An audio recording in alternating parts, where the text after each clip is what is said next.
Hello and welcome to TigerClash. I'm your moderator, Jake Stoop. Each month we are bringing in two of your fellow students to debate a certain topic. With technology available at our fingertips, there has been a tremendous boost in the use of social media. It has transformed our idea of communication, business, and education. Many of us have conflicting feelings about social media.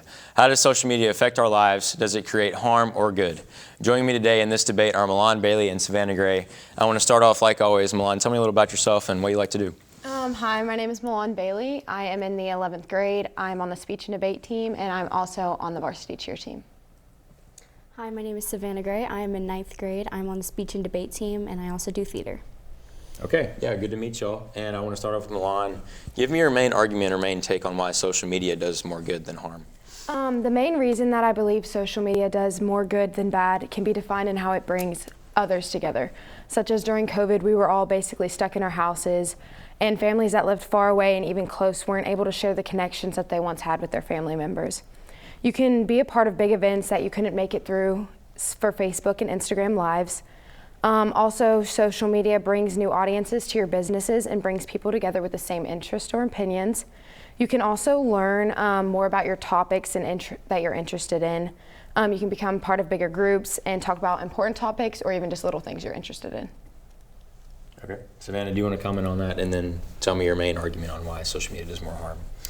Well, social media does bring others together, but I think it does more good than harm with the spread of misinformation, also with the effects on mental health mainly. As it does affect mental health, it also, there's many things that have been shown. There is charities and NGOs use social media regularly to raise awareness on certain issues and to encourage more people to support their causes. So why you might get mental issues from social media, they're already there, and there's a lot of different platforms on social media that can help with it.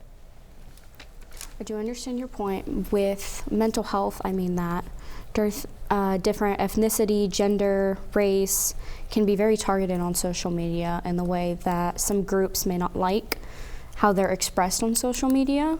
Can I ask how? How they're targeted, like different ways, or do you have any information on it? Okay, so when they're targeted different ways,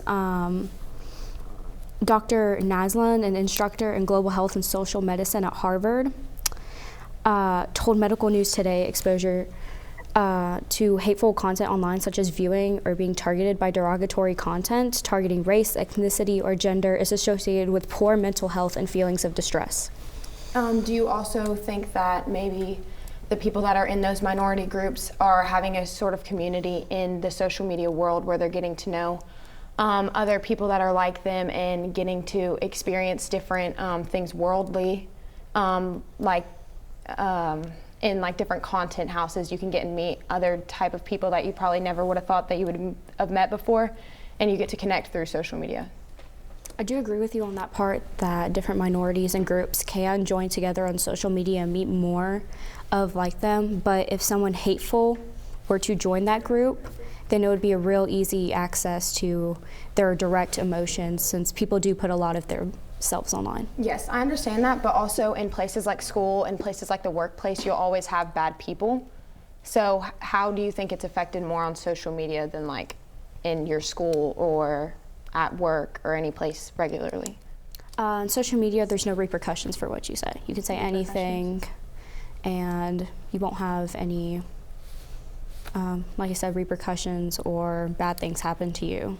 I completely understand your point, but there is a lot of things on social media with cancel culture, and a lot of people do get canceled or their fan bases leave them towards what they do and what they say. So on social media, it is kind of like you're being that one star that everyone's watching, and while that might bring them mental health, it also helps them learn how to be in the real world and what you should say and what you shouldn't say in front of people. I understand. But also with that they do get canceled, new accounts can always be made and new posts can always be posted. And as it's shown online, that a lot of people who have been canceled in cancel culture do eventually come back, and they always still have a little bit of their fan base left, which can always grow and always spread more hateful comments from that creator. Do you think that in the cancel culture, do you think that it's worse on, like, how do you think like the mental health, like overall, like with regular like teens is like, do you have any information on that? Overall, mental health in teens,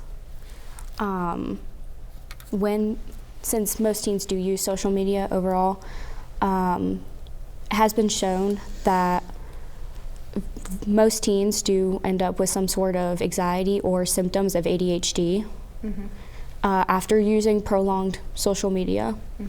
Yeah, can I ask you a question? I'm going to ask, does social media generally help people that feel lonely or alone? Yes, I do have a stat on that. From the OWU Media Office, it says a single person's household are expected to increase from 1.2 million in the 2011 to almost 3.4 million in 2036 people that are getting like more serotonin and they're being like more happier through social media because they are in a single person house. And they don't really have like the family connections, as I said earlier. And so they have the family connections, and you can get into different groups with people and just like overall have a community that you can't have at home. Yeah, what do you have to say about that? While social media does bring others together and it does allow certain people to have their groups, they can voice their opinions with no harmful saying things back, really, because of those groups. People have each other's backs. But that also can cause other bad things to be said about maybe other groups or about certain people that may make others in that group hate that certain person. So, like I said, spread of misinformation. Yeah, do you think that a lot of people on social media are targeted for maybe unnecessary ways, and that's how it makes them feel more alone? Do you have anything to say about that? So, like with the LGBTQ community, that's often a targeted place on social media, as there can be homophobic people or people that just don't agree with their opinions. But that is a place that's very targeted, along with race. Race is a big part of social media, and with the whole BLM movement, that caused downhill and a lot of hate to go to that movement, even though it's a very good movement. Can I say something to that? One of the things that I could say about how you said the LGBTQ plus like members were, there's a lot of different like sources like to help other people, such as the Pride House LA. I know about them. They have been helping a lot of younger kids, like especially on TikTok. There's a lot of different communities for people to go to when they like have to like understand or like wanting to know how they feel. And also with the Black Lives Matter movement, I know that on social media it was brought up a lot, and it actually helped people understand what people were talking about. It helped people sign petitions for things, and it helped people just be more aware. And there is on TikTok and Instagram and Facebook, they have the community guidelines type thing where they will take things down if they're not necessarily true, which doesn't work all the time. And there's also like you can dislike and get like away from that type of content and get away from it if you don't want to be a part of that with your mental health.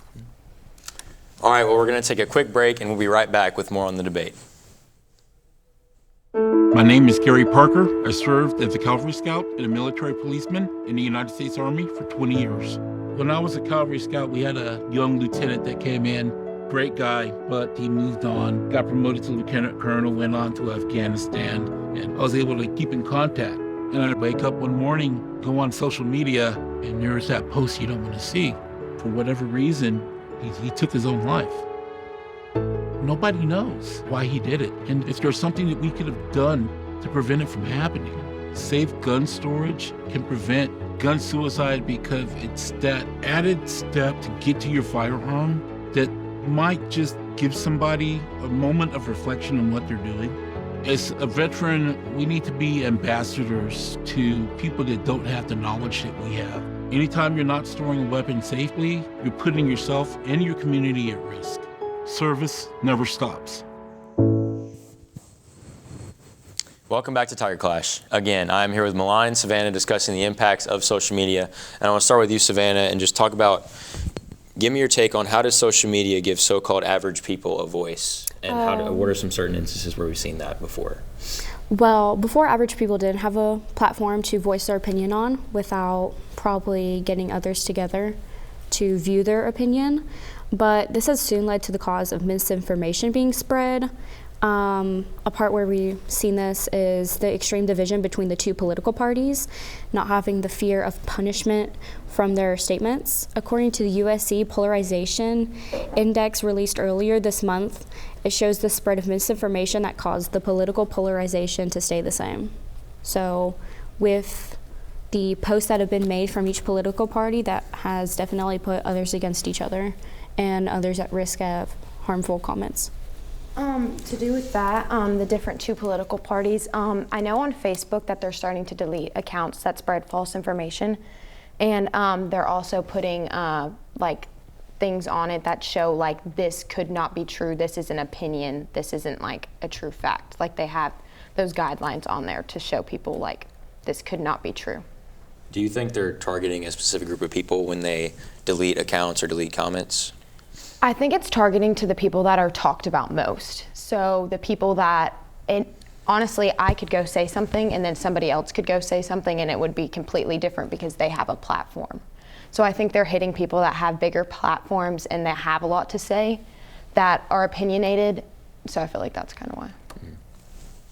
Yeah, I agree on that, where they have tried targeting those accounts spreading misinformation, but by then, usually 1,000 people more, 10,000 have seen that and probably do believe that information and go and further spread that, possibly changing it up. Are you okay with me switching it towards the other side just a little bit? So in the Jacksonville school system, that's where all of the kind of dress code stuff started. And a lot of schools did take it in a bad way and they didn't do it right, but it helped with social media spreading awareness towards different topics and different things that were going on in school. And a lot of school districts, the people that did it right and went to their school boards and went through everything the way that it should have been done, a lot of that changed how their school was looking at them and changed a lot of different points. So that's how I think social media has helped with the broad spectrum of things, because you can see things are changing. It starts at one school, and with social media, one school sees it and the other school wants to make a change at their school too. And then it just starts changing all over the world. Yeah, I understand where you're coming from, where if that does get spread through social media, that other schools can see that and have that change. But back again on the groups and how that gives average people their voice on a platform where they can voice any opinion. With the Republican and Democrat side, there obviously there's some clashing between that and miscommunication a lot of times. So do you think that there was miscommunication and clashing before social media was a thing, or do you think that it's just because of social media? No, there was definitely clashing before, because rumors do spread around and word goes to word with different people. But I do think social media, with no filter on anything, I think that allows misinformation to be spread a lot easier. Yes, I completely understand your point, but a lot of different news sites were doing the same thing that social media is doing now. It's just kind of more direct to the point now with social media, but social media can also be deleted, and with the news, like they report the exact same things that people are saying on social media, and you can see it all throughout the news, not just as social media when the things get towards bigger topics. So do you think that social media is making it worse, or? I do think social media does make it worse, because once something's on the internet, it's pretty much going to be there forever, because people can take screenshots, repost it, and eventually that just, whatever you say basically never goes away. So with that being said, if miscommunication does happen, then that gets spread more and more even after it's been deleted, then it can still have the same effect as it would if it was never deleted. Yeah, I know. I just want to Got in real fast. I know you talked about how schools can sometimes push positive experiences or positive things that they can change that community. And I want to kind of reverse that a little bit and talk to you about your opinion on this. Do you think social media can promote negative experiences or bad things in the same way that it promotes good things? And what do you think they promote more? I think social media can promote more negative things than good things, because in school there are a lot of problems. Some kids may have self-body issues, or they don't see themselves as pretty or attractive, and that can cause some definitely depression and anxiety when going to school. And on social media there's a lot of cyberbullying, and if kids from that certain school did see that, then there definitely could be some spreading around rumors. Also trying to go at that person's feelings mainly. I completely understand your point with that, and like you said with the bullying, that's like kind of how you feel about yourself, like mentally, like body dysmorphia, anxiety. There is a lot of different sites on TikTok, Instagram, Facebook, all the social medias, where there's groups of people trying to help others with it, like therapy sessions, and there's also creators that focus a goal to try and help other people with the issues that they have had themselves. So do you think that it's more worse than it is people trying to help? And like, also, do you think that they had these problems before social media, or do you think it was just amplified now instead of? There definitely were some problems before social media, because when I was younger we weren't really allowed like more cell phones more than we're now, as they're more normal. But bullying is a rampant thing, and it was before social media. But with being able to post freely, and it gives that average person a voice in their say, in their opinion, that opinion can be negative, and sometimes they are really negative towards a specific person. Okay, yeah, we're going to take another short break. When we come back, we'll be looking at what some of your fellow students had to say about social media. Hey, boss. Okay. Said I'm fine. Me the bed, see you in the morning with the frosted Superman, but it wasn't on it, and we lost it. In my head, in my head, in my head. Where you at? Underlay in my head. Hey, son. Hey, Bob. You know you can talk to me. Yeah. Oh yeah, welcome back. Many students have conflicting opinions on whether social media does more harm than good. Let's go to TigerClash's reporter, Savannah Worley. Thanks, Jake. With social media platforms attracting our age group, I wanted to see what experiences Arlington High School students have with social media. Let's take a look at what they have to say.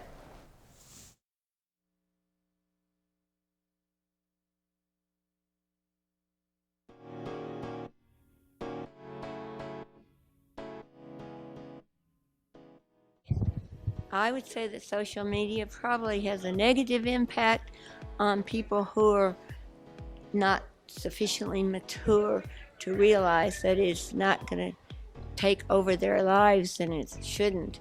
I feel like it depends on the person if you take social media to heart. So it's like, if you look at it and try to compare yourself to it, yeah, it's going to bring more negative. But I feel like it's for good, because it helps us network and grow, and like if you're an entrepreneur, it's definitely a help.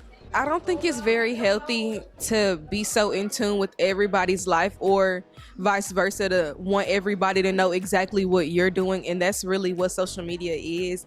And you're always comparing yourself to other people. And if you're growing up doing that, that's going to cause self-confidence issues. Like, you can either listen to them and like take it to heart, I guess, or you can just choose not to. And it also like helps you connect with other people that are far away. Because it puts you down as a person. It makes you sad. It actually has a very negative effect on our social community. Social media is a horrible thing. People care too much about how they look out there, how many likes they get, followers. Just a bad thing. You hear so much false information, and so many people have a problem with, having an argument with somebody, going to talk to them in person. Negative for sure. It's creating a culture of misconduct and followers. So basically with social media, we all want to say it has a negative impact, but at the end of the day, we all have social media. And if it has such a negative impact, why don't we just delete it? These students brought up some good points. Social media has positive and negative effects, but it has become so common in our lives. As a generation, we need to work on using social media to make a positive impact on us and those around us. Oh, for sure. It definitely has some positive and negative effects. And that's what we're talking about today. So I just want to ask Milan, this is something that's been a positive effect lately. How has social media promoted the way people can get jobs or employment?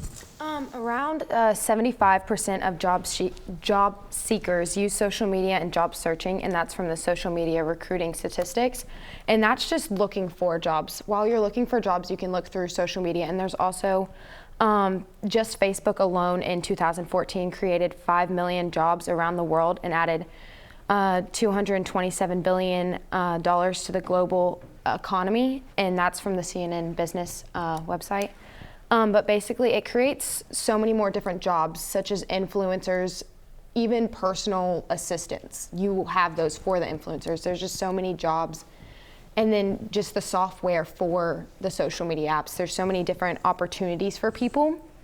And also when you're looking for jobs, as I said, it's easier to look through social media. People have it, such as Linen Rose. I know that is a boutique in Arlington, and they had just posted on their story saying that they wanted different people to start like working and getting ideas of wanting to work there, wanting to model there. And it just kind of shows how like it opens you up to different things in your community by being able to understand like when people are doing stuff and how you can be involved. Now, those were some really good points about how it does open up a platform for businesses to grow on. But with things such as Yelp or reviews, one bad review can bring some negative voicing on businesses.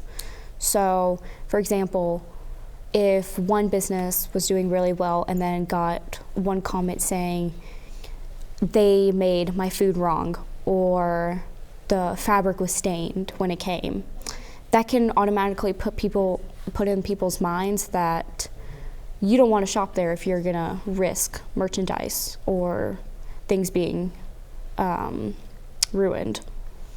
I completely understand that as a thought, but also before social media was a thing, I feel like a lot of people voice their opinions kind of through their friends and stuff, just like you said, as rumors earlier. And so I completely understand, but also most of the people that use Yelp, most of the people that use those kind of things, Reddit, what you were talking about, are angry about something. They never really have good reviews. I mean, they might have 1 or 2 out of the 200 that they have, but you can just tell, like, based off the dates and stuff, you can see how a company has grown. And also with that, it helps the company talk back to their customers and tell them like, hey, we're gonna do better next time. We're gonna change in this way. And it helps them as a business know how to grow and change and be better at what they do. So if like you said a bad thing and then they replied back to you and they're like, hey, we're gonna try and fix this, like they're actually gonna probably bring it to their supervisors and try and help and understand, because that does make their revenue bigger and it makes people want to do what they do. Like they want to get their business better. Yeah, I completely understand with businesses replying back to their reviews and saying they're going to do better. But say if one person got on a track saying, hey, this business is horrible, or hey, don't buy from this business, they scam you or something like that, that again can dramatically affect how people do see that business. And with businesses replying, that does kind of fix it, but it still doesn't really solidify that trust with that person purchasing the items and the business. Yeah, I'm going to talk about something that we haven't hit on yet. This is a study that was done by the Pew Research Center, and it says that older adults tend to say social media has more negative effects. Do you know why that is, and do you have a comment on that? According to the Medical News Today, the author Annie Lennon and Ferdinand Lawley do use social media in children and teen causes health problems, both depressive symptoms and ADHD symptoms. And Dr. Kaya, a senior mental health researcher at the University of California, San Diego, claims that cyberbullying is associated with symptoms of depression and suicide and may be a particular problem for our youth and definitely older adults. I mean, I get your points on that, but I mean, I don't really see how it relates to the question, but I'll just answer it in my own way. 90% of younger and people and young adults and teens use social media from Statistica. And compared to the middle-aged adults and older adults is only 69%. So it just kind of shows that the people, there's more of a gap of people using it that are teens. So obviously there's going to be more people that like it and more people that don't like it because we are all opinionated people. And with adults, they also, a lot of them don't know how to use technology. They don't know how to understand how to work it. And that's why so many adults, I think, don't really like technology and don't really like social media because they can't figure out how to do it. But in my own opinion, I know that my dad loves social media. He gets to connect with his family that lives far away because we live in Tennessee and his family lives far away. And with social media, I know this COVID break or whatever, I got to go to my cousin's wedding on Zoom, which is a social media. And she was at the beach and we got to talk to her for a little bit during her wedding. And that just kind of shows like you can connect to people, and that's why I know like older people enjoy it and they also can get experiences out of it that they'll remember. Yeah, I do understand with the connection of family, but older people have been seen to use social media less, which does kind of promote for senior citizens to kind of avoid social media. Most older adults say that they try to stay away from it. Only because of the negative effects that it does have, such as the misinformation and all the bullying and typically the bad aura that it kind of gives off, and older adults do tend to stay away from it. Yeah, so we're going to kind of wrap up here, and I want to ask you, give me your if you had one thing to say about why social media would be more harmful than good, give it to me, make it powerful too. Social media does more harm than good overall because there's no filter. 2, you get no punishment for what you say on there. So if something were to go wrong on there, where it would spread to a bigger group of people and eventually be noticed, such as by a news channel or other groups, that it would definitely have a drastic change about the people and groups it may be about.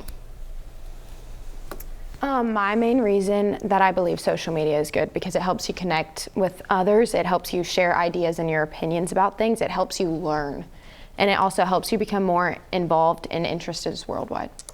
Yeah. Well, thank you to both of you for being guests on the show. It was great to have each of you, and be sure to tune in next month. If you haven't watched our last debate, go to ahstigerlife.com, where Blake Beveridge and Haley West debated against Nariah Martin and Alo Covarrubias on whether abortion should be legal. Thank you for watching, and we'll see you next month on Tiger Clash.